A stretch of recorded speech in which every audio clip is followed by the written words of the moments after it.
Hi Team Emeralds, my name is Briana Mitchell. I am a director in Scott and Alexandra's team, and they've asked me to do a live video for you guys on my first 12 months with Scentsy. Say hi when you come on. I stupidly just went into the wrong group and did 3/4 of this video. It was a training group for upcoming directors instead of to all of Team Emeralds. So I'm feeling a little bit silly. So here we go, doing the whole entire thing again. Hopefully my reception stays on. Hey Janelle! She's my New Zealand friend. She's so gorgeous. I might just click on a couple of people. Oh, okay. There's no more.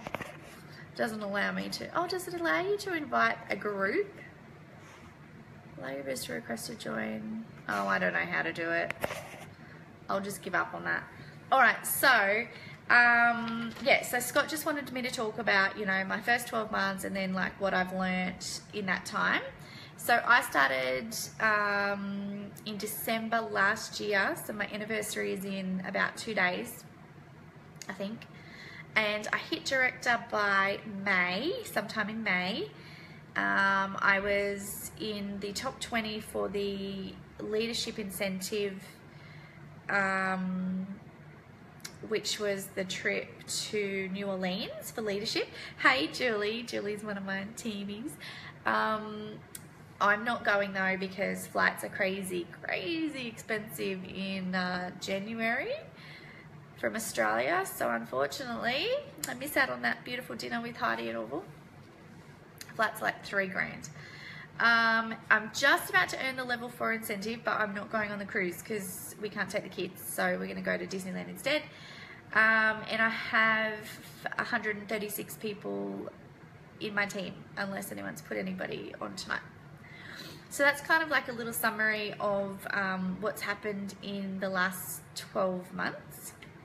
So I was going to talk about, and I put a lot of thought into like how did that actually happen. So I broke it down into like 3 things. So the first thing was that I made a decision for that to happen. So for me, I wasn't able to go back to my career after I had my daughter because she was born with laryngomalacia, so her airways collapsed. So for me, we're in the situation where we were having to borrow money from my parents like nearly every single month, and it becomes humiliating, you know, when you get to in your 30s and you've got young kids and you've worked since you were 14 years old and all of a sudden you're asking your parents for money. It is not a great feeling. So when I couldn't go back to my job and I was like, what am I going to do? My daughter was 4 months old when I started this. I thought, I really need to make a decision in my head to make Scentsy more than just a hobby. I can't just earn a couple of $100 extra a month because we are not going to be really sitting any prettier. We are still going to be on major struggle street. So I had to make a decision that it had to be more than that. It had to be, yeah, it had to be way more than that. So I find a lot of people want it. A lot of people want to be earning a certain amount of money, or they want to reach a certain level, but they haven't actually made the decision in their head to do that. They just want it. So you really have to make the decision to do that. And then the second way that all of this happened was you need to find out how to do that. So when you first come on, you're like, you don't have a clue how anything works. The majority of people that come on just think that you can just earn a couple of extra $100 a month. So you need to go and find out what really is the potential. So have a look at the commission plan, throw some numbers in there on your calculator and work some stuff out and give you an idea. I jumped on YouTube and had a look at videos of other people talking about what they're earning with Scentsy.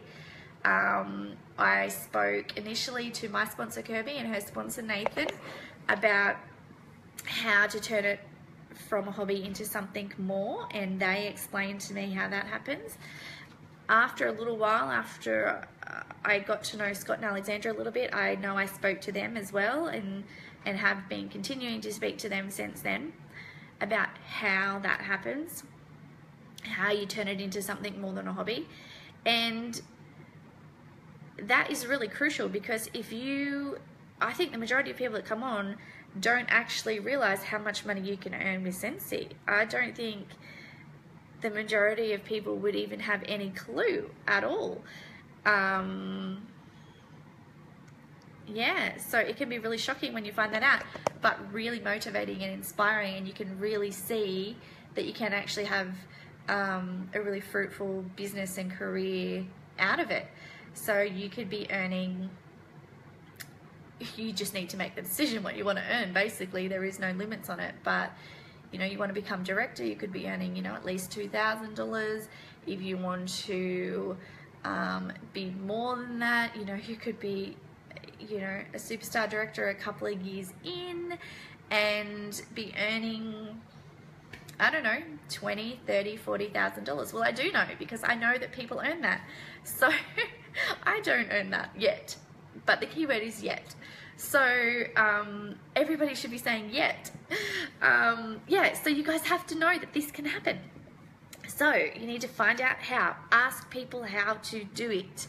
There is so much stuff on the workstation, on these team pages, on YouTube. If anybody says that there isn't any information on how to do this, they're crazy, because there's so much stuff. And then my third thing is how this all happened. Hey, Emmy, is that I made a commitment for this to happen. So my commitment wasn't that I will start recruiting. My commitment was so specific. It was, I will post pretty much every day my recruiting stuff. That is like my job on a daily basis to do, and I made a commitment that that has to be done of an evening unless I'm posting overseas. And I made a commitment that yes, I do have to sacrifice some time of an evening when I'm trying to do children and, you know, watch TV and stuff like that. You have to make it work, and you have to make that commitment. If you don't make that commitment, then yeah, it won't be. If I didn't make that commitment, it wouldn't have turned out the way it turned out. So it depends with how you want it to be. If you just want it to be a hobby, you don't need to make that commitment. But yeah, that's what you need to do. So some of the things that I have learned in the last 12 months, most of it I've learned from other people, but one of the massive things is, you know, and I've spoken to this with my team, is when times are tough in your life and you've got crap going on, you've got relationship dramas, you've got issues with your kids, you've got sickness in the family or with yourself, relationship breakups, deaths in the family, you're moving house, you're having a baby, all of that stuff is crazy stressful. But the last thing you want to do when you've got a tough time in your life is give up the good thing. If the good thing in your life is Scentsy, don't dare give that up. Take a break. By all means, take a break. But don't quit. Don't quit. You know, if times are tough, the sun always comes up. It always does, you know. Exactly, Emmy. Flooding houses. Emmy has a flooding house tonight, and I've seen her posting. She's just like walking around in all that water, still using a phone. Good on you, Emmy. See? So when times are tough, do not quit. Just keep, well, take a little break. Keep going. Don't quit, okay? Don't quit good things in your life, you know. I've lost quite a few really amazing people in my team the last couple of months, and it's not because they can't sell Scentsy. They can sell Scentsy. They just had stuff going on in their lives and they let it get to them and they left instead of keeping that really good thing. So I just feel so sad. Yes, you can come back, but you got to start again. So, okay, so that's the big thing I've learned, that number one big thing. The second thing I've learned is from my teammate Leanne Wilson, who she is my second director and she's amazing. Sorry, I've got notes here. So I learned from her how powerful goals are. So I am a goal person and I have them on my fridge and stuff. If I don't meet them, I'm not super bummed, but I do like work towards achieving them, like actively. But Leanne has taught me how powerful they are. She doesn't necessarily have them written down on a fridge, I'm pretty sure they're just in her head. But she, like, we call her the ultimate hustler. If she's got a goal to hit like 2,000 PRV that month, she will do anything, like literally anything. We often joke she'll be out on the corner with a sandwich board sign, you know, like the pizza guides do when you're driving past. We often joke that she'll be out waving one of those around to make sales, because she will go right up until that last hour or the last minute to achieve that PRV if that is what her goal is. And it just really, she's really taught me how powerful setting a goal for yourself or somebody else setting you a goal really is. So don't be afraid to challenge some of your teamies too and say, hey, I've got a goal for you this month and this is what it is, because people actually really love goals. The third thing that I've learned is off one of my teamies, Rochelle. Rochelle lives in a small town called, a small town called Stenham, I think it is, near Glen Innes. I think I pronounced that right. So she doesn't live in a big area, and she is just has so much perseverance. Honestly, every time she gets a little win, I could nearly cry for her. Like, she has just taught me so much. She tries everything. Like, there are people that try, don't get me wrong, but she literally tries everything. Every single available way to sell Scentsy, she has given a go. She has given more than a go to it. And even when it doesn't work, she just lets it get it down just for that little bit, and then she pulls herself straight back up again. And I just admire her so much. She turns cancelled stuff into stuff. Like, she turned up to a market and the market was cancelled. She'd packed the whole car up, her child up, took her child to the market. The whole thing was cancelled. So she turned around to the organisers and said, well, I've got all my stuff here. Do you want to have a look at it? And she got a whole entire party's worth. I would have probably cried and got in my car and went home. So she really has taught me about perseverance. She recruited, I told her, you need to post all the time for these recruiting ads, like, come on, every night, 20 a night. And she just kept posting and posting for months. She literally got not one person join, and I was like, oh my God, she's going to give up on me. She's going to give up on me. She thinks I'm crazy telling her to do this. And then all of a sudden she got 2 people in one day, and I just could have cried for her. And then she just said, oh my God, I'm so glad that I persevered. And I am so glad that she persevered. So she has really taught me about perseverance. So guys, persevere. Do not give up at the first sign of something, you know, not working. We all have stuff that doesn't work. Like, I set up a stall in a bank for like 4 days or something, and everyone was like, oh my God, you're gonna make so many sales, you know, there's gonna be so many people in the bank, it's gonna be amazing. And guess what? Not one person ordered. Like, not one person, not even my friend who asked me to do it. So we all have that. We just have to persevere. My friend and my soon-to-be director, Anna, from Brisbane, she has taught me so much about resilience. She has had so many Facebook problems. I won't go into them, but heaps and heaps and heaps of Facebook problems, which is resulting in a whole heap of issues with her being able to run her business. And she has so much resilience. She has stayed positive.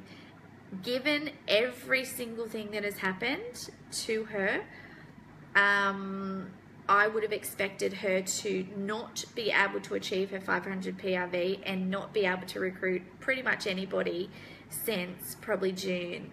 And you know what? Every single month, I'm pretty sure she has made her 500 PRV, and apart from 1 month, she has recruited every single month. In fact, I think 3 of those months she recruited 4 or 5 people, even though she had that stuff going on. So that is one of the biggest things I've also learned from one of my teamies, is resilience. You really, really, really need to, if something is getting in your way of doing sales or recruiting, then you need to find a way around it. Oh, I'm back. My reception just went out. Sorry, guys. So I'll be quick. So the last thing I was going to say was, we're talking about resilience. So they're the things that I've learned. And then I learned something else today, which I thought I'd bring up. I watched this thing on Netflix. It was a show called The White Helmets. And it's about a rescue team who are in Syria, and they rescue people from bombings. And they might have up to 200 bombings a day.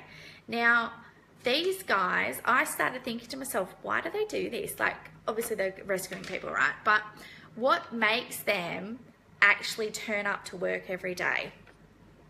It's not that they get paid a lot. It's not that it's enjoyable work. It's not that it's safe, because it's not. They've lost 130 of their team members in the last 12 months, saving other people's lives. In fact, they've saved 58,000 lives, and they've lost 130 team members. And I started to think about why they actually turn up, because we make excuses all the time why we don't turn up for our Scentsy work every day. It's that the kids have been naughty, I'm too tired, I've worked too many hours this week, I'm going on holidays next week, so I won't bother doing anything.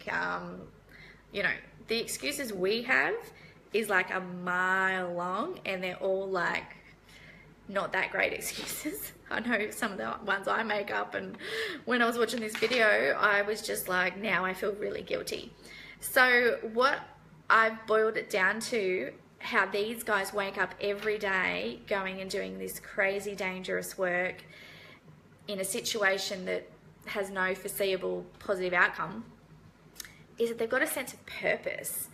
They feel purpose, and that's what gets them out of bed every morning and gets them to go and do that. So I think if you can find a purpose in Scentsy or out of Scentsy, it is what gets you doing stuff every day, even when you don't feel like it. So my purpose is to get us out of that really shitty situation and humiliating situation of having to, you know, ask my parents for money all the time, and also to be able to work from home with my kids and be with them, you know, instead of somebody else being with them while I'm sitting behind a computer all day long. So that's my purpose, and that's what makes me do stuff every single day for my business. Okay, so that's it. My top tips are to lead by example. To do that, you need to do as much PRV and recruiting as you can, so your team see you doing that. If they see you on holidays for 6 months, they will be on holidays for 6 months, and I'm sure Scott Alexandra told me that. You need to actively approach people. If you have people in your downline who are getting consistently over 500 PRV a month, ring them on the phone. Don't PM them. Ring them and say, hey, you're amazing. Look at all this PRV you're doing. You should start recruiting. And have that conversation with them. And if you want to know how to recruit, I did a video called Recruiting Tips in Team Emeralds a little while ago. Lots of people have seen it, but if you haven't seen it, just search for Recruiting Tips. It goes for about an hour, so it's a long one, but it has all of my recruiting tips. So, okay guys, that's it. I hope that was informative, helped some people, and yeah, get on the recruiting bandwagon. It's the best thing I ever did, and then help people in your downline get on it too. I think that's it. Sorry, Scott, if I missed out on any important information you wanted me to talk about, but I have a migraine. Okay, all right, ciao.